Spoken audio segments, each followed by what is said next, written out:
Ever been live and the chat is talking about something completely different? What are they talking about? Or had to stop interviewing your guest to remove a spammer from the chat? Very annoying. What about replaying your own show and realizing you missed a critical comment? Oh no! Oh no, no, no, no, no! And it comes with the territory, fam. If you haven't experienced these yet, just keep streaming. It'll happen. Trust me, it'll happen. This is why moderators are so important. But unfortunately, some moderators and hosts aren't paired well or don't know the required functions to fulfill. It happens more often than you think. So today, right here, right now, I'm sharing 5 things live show moderators must do. They've got to do these, okay?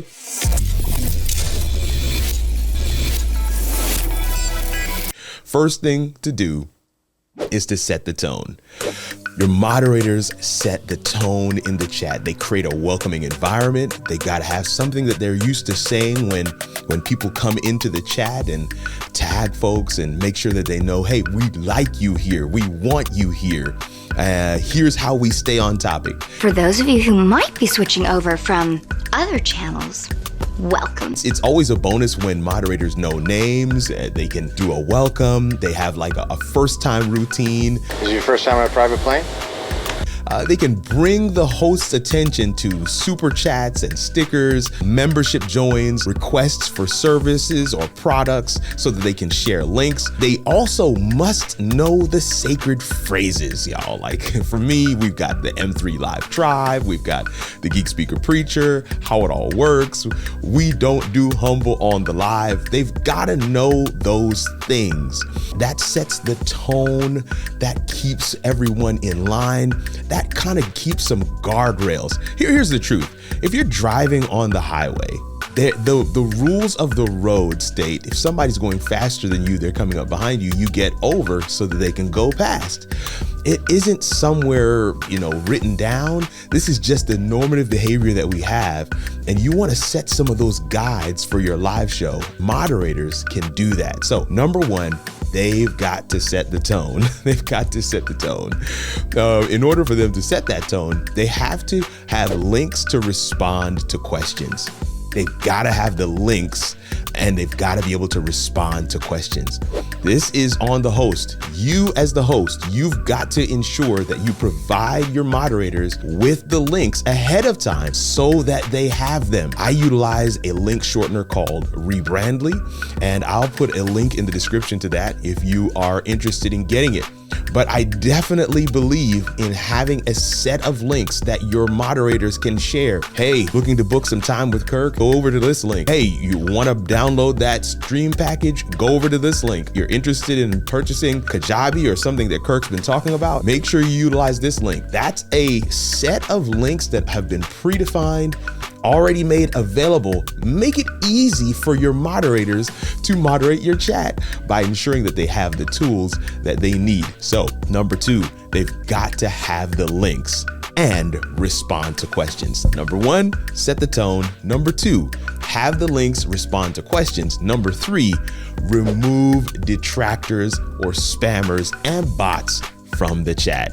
Oh man, this is a big one. I actually have come up with this 0 tolerance policy for spammers and bots spewing hate or negativity, especially if they're not on target with what we are doing. But also people who are there to push their own agenda, their own products and services, those are people that I want out of the chat as well. Those are people who are going to pull some of your viewers' attention away from either what you're saying as the host or what the chat is normally talking about, as long as it's on pace with what the value that's being shared on screen. And you see, that's the critical piece there, especially for my houses of faith. One of the things that we do at my church, I've got a number of chat moderators, and there are just some things that are said in the chat, and they're not negative, they're not spam, they're not bots, they're not profanity, but they're just things that are said that are off topic, that will pull people's attention away from what's happening on screen. And what we hope to be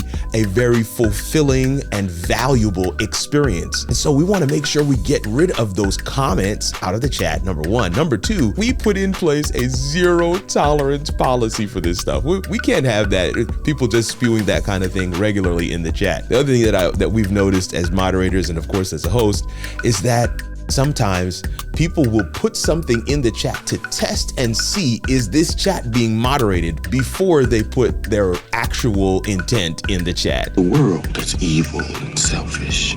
I can't be the only one that has gone to a live show, is watching a live broadcast of some sort, and the chat is completely raucous. It's completely off topic. It is all over the place. People are selling things. People are talking about their own brand. People are disparaging the person who's live and who's talking at the moment. That's not the kind of atmosphere you want for your live show. So you want to ensure that your moderators implement a zero tolerance policy where those things are concerned. The next up, keep the conversation on topic.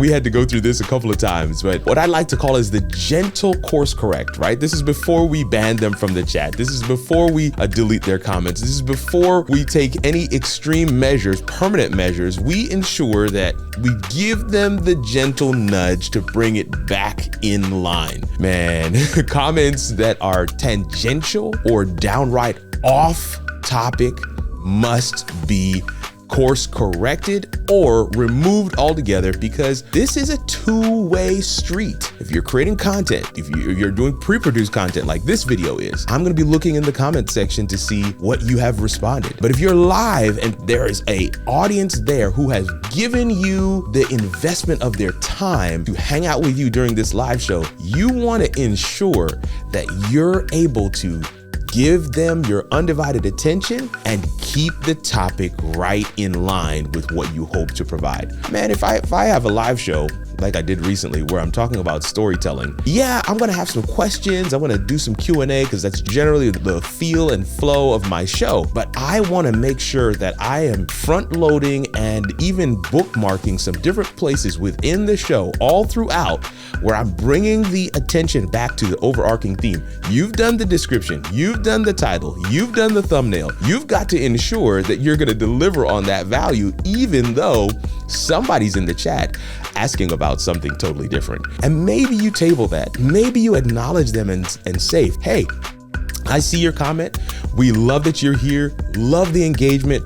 I'm gonna get to that one. Just give us some time. And your moderators will take it from there. But we have to have those tools in your arsenal, and maybe listen, even just some training and some time together with you as the host and your moderators to kind of set up that normative behavior that you want in your chat. All right, now here's another one. We're almost there.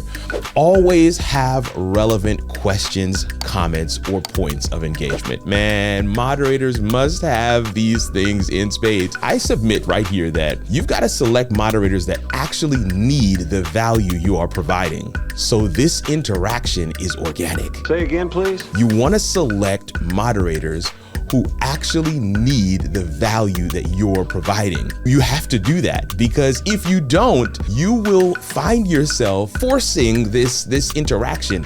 When was the last time that you had a conversation with somebody that wasn't forced to talk to you? My moderators are people who have been in my chat regularly. They come because they've gotten to a point where they know, like, and trust me. That's key. And regardless of the topic that I put up, they know they're gonna get value from my content, so they show up whether they need it or not. But generally speaking, there's something that I have done, some content that I've put out, some resource that I've created, some value that I've shared that has solved an issue for them, that have gotten them across the line. And so because of that experience and that shared connection that we have, they show up looking for the value that I have to provide. And because of that, they already have organic interaction with me in the chat. And so when your moderators can come in and share some comments and some points, it is amazing. And you definitely want to ensure that you stack the deck with that. Choose your moderators wisely. And I'll say it one more time. This is number 5. Select moderators that actually need the value you are providing, so the interaction is organic. Man, listen, live show chat moderators can be a make or break, especially when looking to really hear what your audience is saying. And hearing what your audience is saying is one of the benefits of live content. In this video right here, I share 3 benefits creators are missing by not going live, plus a bonus. Click right here to watch, and I'll see you over there. Grace and peace, fam.